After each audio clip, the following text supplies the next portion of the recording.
హిందువులు మీరు ఏ చరిత్ర ఎక్కడ ఎప్పుడు చూసినా కానీ ఏ చర్చి మీద కానీ మసీదుల మీద కానీ దాడి చేసిన సందర్భం మీకు ఒకటి కూడా కనిపించదు.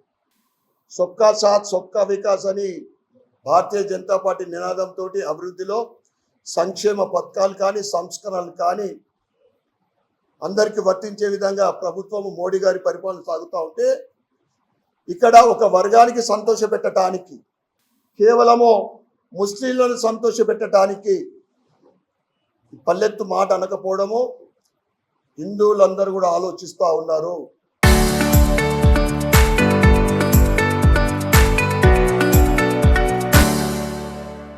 హిందువులందరూ కూడా చూస్తూ ఉన్నారు మీ పరిపాలనని. ఏ విధంగా కేవలము ముస్లింల కోసమే పనిచేస్తూ ఉన్నాం. కాంగ్రెస్ అంటే ముస్లిం, ముస్లిం అంటే కాంగ్రెస్. నన్ను రేవంతుద్దీన్ అని పిలవండి అని సంతోష్ ఆయన చెప్తా ఉన్నాడు. ఇంకొక వైపు ఓవైసీ బ్రదర్స్ రెడ్డి కానీ మున్నూరు కాపు కానీ రావులు కానీ ఎవరైనా కానీ మా దగ్గరికి రావాల్సిందే, మా కాళ్ళ బూట్లు నాకాల్సిందని చెప్తే కూడా వీళ్ళకి సిగ్గు రావడం లేదు.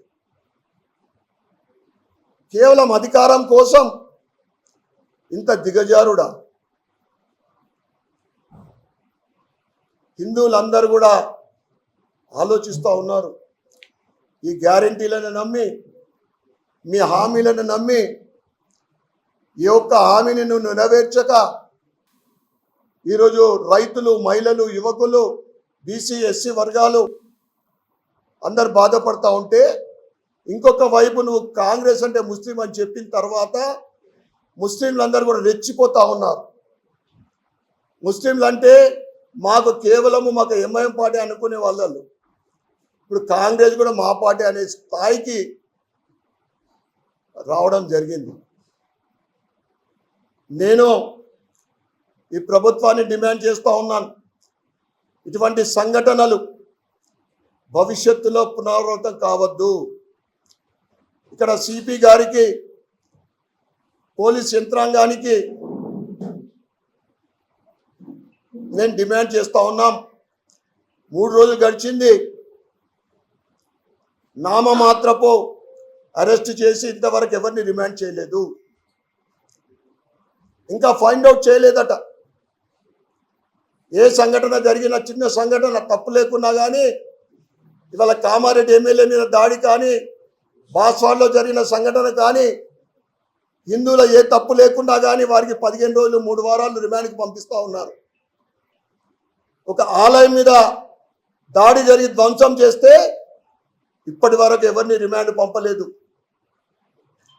ఆ 80 ఎకరాల స్థలంలో ఈరోజు మేము అక్కడ విజిట్ చేయడం జరిగింది. చుట్టుపక్కల అందరు కబ్జా చేసుకుంటా ఉన్నారు. ఏదైతే గోశాల ప్రాంగణం అది వాళ్ళుందో దాని మీదనే అది ఒక రూమ్ మాదిరి గోడలు కట్టుకొని రూమ్ని తయారు చేసుకుంటున్నది మైనార్టీ ముస్లింలు.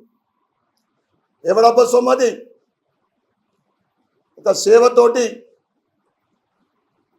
మన పూర్వీకులు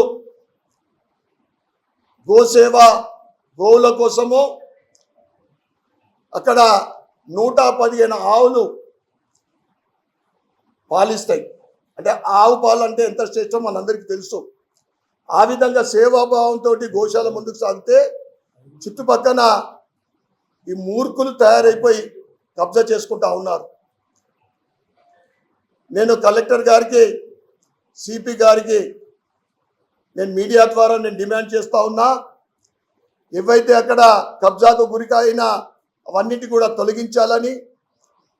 ఇటువంటి ఇందూరు నగరంలో, ఇందూరు జిల్లాలో ముఖ్యంగా సెన్సిటివ్ అని మీరంటారు, చేస్తున్నది వాళ్ళు, అన్యాయం చేస్తుంది వాళ్ళు, దాడులు చేస్తుంది వాళ్ళు. మీరు ముందే అలర్ట్ అయ్యి ఇటువంటి సంఘటనలు జరగకుండా చూడాల్సిన బాధ్యత మీది. ఒక్కసారి కాషాయము కోపానికి గురైతే దాన్ని తట్టుకునే దమ్ము ధైర్యం ఎవరికి ఉండదు. మా స్థానాన్ని ఓపిక పట్టద్దు. ముస్లిం సోదరికి మేము డిమాండ్ చేస్తూ ఉన్నాం, హెచ్చరిస్తూ ఉన్నాం, మా సహనాన్ని మీరు పరీక్ష పెట్టద్దు. ఒక్కసారి హిందువులందరూ కూడా ఏకమైతే మీరు ఎక్కడికి పోవాల్సిన పరిస్థితి ఏర్పడుతుందో మీరు ఆలోచించాలి. అందుకే మరొక్కసారి మీడియా ద్వారా చెప్తా ఉన్నాను, అధికారులకు, ఇక్కడున్న కాంగ్రెస్ నాయకులకు కంట్రోల్ చేయండి. ఏదన్నా రేపటి రోజు జరిగితే సంఘటనకు మీరే బాధ్యులు. రంజాన్ ఉన్నదంట. రంజాన్ ఉంటే ఈరోజే నేను ఒక డివిజన్కి వెళ్ళి రంజాన్ తోఫాలలో దాంట్లో కూడా నేను పాల్గొన్నా. 11వ డివిజన్కి వెళ్ళి భారతీయ జనతా పార్టీ అంటే సౌమ్యానికి ఓపిక. ఎందుకంటే జాతీయవాదంతో పనిచేస్తున్న పార్టీ భారతీయ జనతా పార్టీ. దేశం కోసం, ప్రజల కోసం, అభివృద్ధి కోసం పనిచేస్తుంటే ఇంకొక వైపు ఒక దురాలోచనతోటి ఇటువంటి సంఘటనలు జరుగుతూ ఉన్నాయి. ఇందూరు నగరంలో ఇటువంటి సంఘటనలు భవిష్యత్తులో జరిగితే తస్మాత్ జాగ్రత్త అని తెలియజేస్తా ఉన్నా. Local to global news at your fingertips. మీ చేతిలో ఒక ఆయుధం.